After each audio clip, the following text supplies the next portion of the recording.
Bang & Olufsen is a Danish company that works on high-end consumer audio products. They're one of the better known brands in the space. Something they like to be known for is luxury audio, which is what they're going for with the BeoPlay H9. Let's see if they actually achieve that.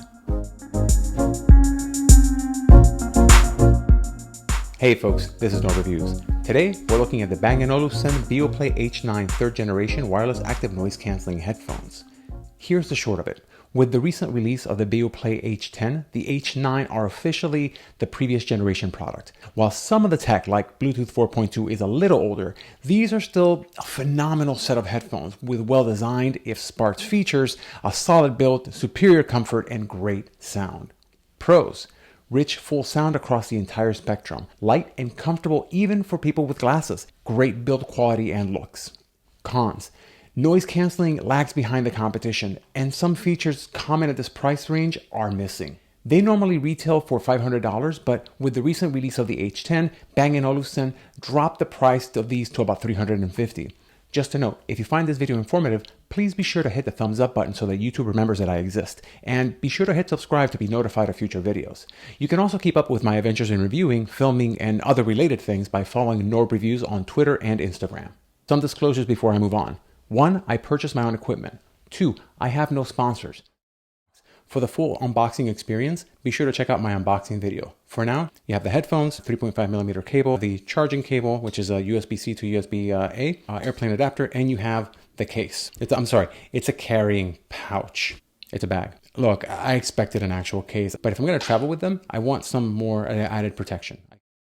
These are probably the most attractive headphones I've handled. There's leather along the headband on the top. There's this nice soft leather in the ear cups themselves. Even this little nice touch back here. I don't know if you can see that, but there's actually leather on there, and it's exquisite. I find these little touches to be just absolutely magnificent. The contours are really only there where necessary, and in fact, they are useful. For example, you see right here on the side, one of the things that I liked was, I thought this was too much. At first I thought, well, wait a minute, why all this extra stuff? Well, it turns out it's because that's how you take off the cups. That's how you're gonna go ahead and replace them.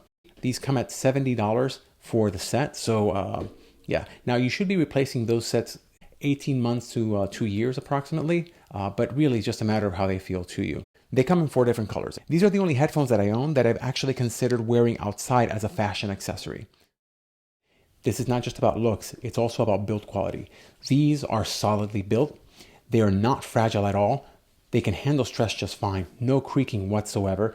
But the only thing I don't like about them is that they're not sweat-proof. So keep that in mind when wearing them outside. Still, at no point have I ever been worried about having to be too gingerly with these. They are 290 grams or about 10.5 ounces. These look good, they feel great, and they're the most headphoney headphones that I own. Seriously, these things are positively iconic. All right, but back to comfort. The headband was a little stiff, and while I wish it had a little more padding, it was never really uncomfortable. The fabric feels nice, and I like this better than others which have either leather or plastic. The ear cups themselves, as you can see, are round, and they're a little on the small side for that reason.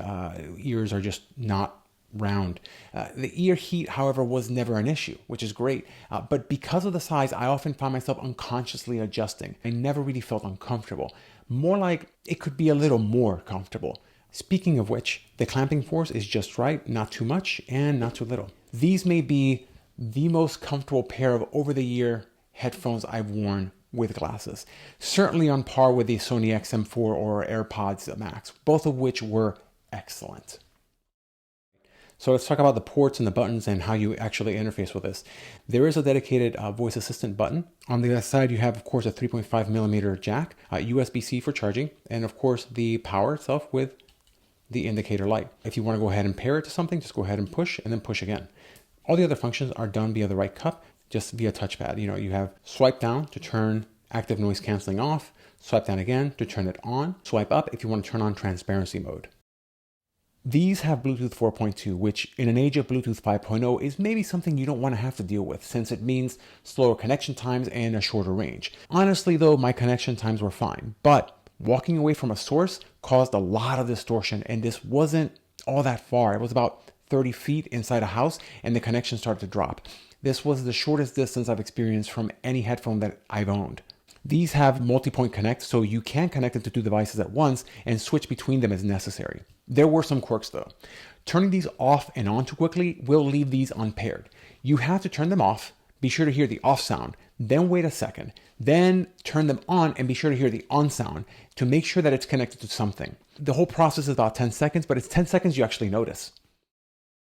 Out of the box, these had a great controlled sound. The music is full of body with clear instrument separation and great stereo separation, although the sound staging wasn't as open as I would have liked. Still, I found each range to be satisfying in its own way. While you can play with the EQ to alter the sound some, I found the basic profile to be perfect at just about everything I listened to. I never really wanted to move it to anything else, unless I wanted more bass. You can get some seriously great bass out of these with the EQ, all while keeping great instrument separation and without overwhelming the low mids, which are a little bit on the weak side already, but only in comparison to other high-end smart headphones like the Apple AirPods Max. It doesn't take anything away from their warmth. As good as the wireless sound is, using the cable adds noticeably more body to the music. Things sound more full, every range sounds just more there while keeping the same volume. With these, I highly recommend using the cable whenever you can for best performance. For those of you wondering, these handle aptX low latency, AAC, and SBC for streaming music and movies. As good as the default sound is, you may still want to tweak it. You have a choice of EQ settings, but you can set up your own. It's a little confusing because the screen shows 6 EQ settings. When you create a new one, that one shows up in the list, but another one gets dropped. The first time I did it, I didn't know where it went. I thought I deleted it. Turns out it's hidden in a submenu. There wasn't any indication that other settings existed. Maybe an indicator should be there. Something like that would be nice. Initially, I wasn't a fan of the EQ system used here, but after using it, I appreciated not only its simplicity, but its effectiveness. It helps turn the sound signature into what you want while still ensuring that the headphones sound good no matter what you pick. Also, the EQ here, it's super easy to use. I also like the use of color coding with the EQ settings, though I think a graph would be more useful. Now let's talk about phone calls. In short, these are great. They have 2 dedicated microphones for phone calls. They also use Qualcomm's CVC or Clear Voice Capture codec. So the calls were clear. People who I spoke with said, wow, these sound great. Mostly the reaction was, it sounds like you're on a speaker, which is a good thing when something like this comes up, because oftentimes it's going to sound muffled. But when I connected these to my computer and started using them with Microsoft Teams, Teams got angry. It might be just a me thing. It might have been just my computer, but whenever I connected these to Teams, Teams would choke badly. I'm not going to be using these for the office. I'm just going to stick to just music. And just a quick note, neither the mic nor the touch controls nor the assistant buttons work when the audio cable is connected, so keep that in mind. Moving on to active noise canceling. That's one of the weaker points with this headset. It's not bad, but it's definitely subpar when compared to the likes of the AirPods Max or the Sony XM4s. On the bright side, these have no cabin pressure and they just feel so good. There are 4 dedicated microphones for active noise canceling, but while these blocked a decent amount of sound, they could not compensate for the lack of a seal that their round ear pads introduced just by virtue of their shape of my ears. Overall, these were okay. Not bad, but not great. Like with all recent headphones in this class, the H9s also include a transparency mode, which you can turn on by swiping up on the touchpad. It isn't very good. Normally, turning on transparency mode in other products will keep the music playing. It'll just let ambient noise in. With these, transparency mode turns the music completely off. So the best you can do is turn off active noise canceling, which is a problem because those thick pads still block some sound. So you have a choice. You can either A, have transparency mode on, or B, have your music on, but you can't have both. I'm not a fan of that. So these aren't great at either active noise canceling or transparency. In fact, I think they're positively bad at transparency. They are decent for being on a plane or on a train, or if you want to block out street noise coming into the house or something. But if you're walking around anywhere where you actually have to pay attention to your environment, these are not it. Battery life on these is decent. 24 hours with Bluetooth and active noise canceling, 32 hours without active noise canceling on, but still on Bluetooth. These don't really have a fast charging mode, so they'll take about 3 hours to top off. Still, you can charge while listening, so that's good. Bang & Olufsen app, which you can find in the Android Marketplace or in the Apple App Store, is fairly straightforward. You have your volume control, your color-coded EQ and options, then the active noise canceling control, which you can also do via the touchpad, the transparency mode, also which you can do in the touchpad, and then you have your app settings. The app also reflects that there really aren't all that many features in this device. They have some of what you'd expect of headphones at this tier. Touch control, smart assistant activation, some battery saving features. But outside of that, the focus is entirely on sound and weight and bulk, all of which are great here. But they lack some key features that I've grown used to, like pausing the music when you take these off. That's not a huge deal. But when you compare them to the Sony XM4s or the Apple AirPods Max, you start to wonder whether they could have packed more tech in. A note on my review scores. I go from 1 to 10. 1 is a complete disappointment. 10 is perfect and delightful. 5 is it's doing its job as I'd expect, but nothing special stands out. Looks, 8 out of 10. These are among the most attractive headphones I've handled.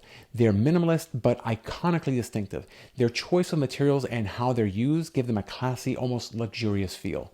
Build, 9 out of 10. These are solidly built and make great use of metal, leather, and plastic to provide both a solid feel and decent weight, right at 295 grams or 10.5 ounces. I just wish they had some kind of water resistance. Case, 2 out of 10. It's a bag. Comfort, 7 out of 10. These are light with great cushioning at the ears and good clamping force. They are also the most comfortable over-the-ear headphones I've used with glasses. But the headband felt a little stiff and the round ear pads brought on some ear fatigue that had me doing minor adjustments every so often. Sound quality, 8 out of 10. These have a great even sound across the entire spectrum with great instrument separation, clear highs, warm mids, and a solid bass response. These made me want to listen to more music for longer. Features, 3 out of 10. What these do, they do well, but they're missing standard features like on-ear detection. That was a big miss. I also have to knock some points off for the use of Bluetooth 4.2 instead of 5.0, as it does impact range. Active noise canceling, 5 out of 10.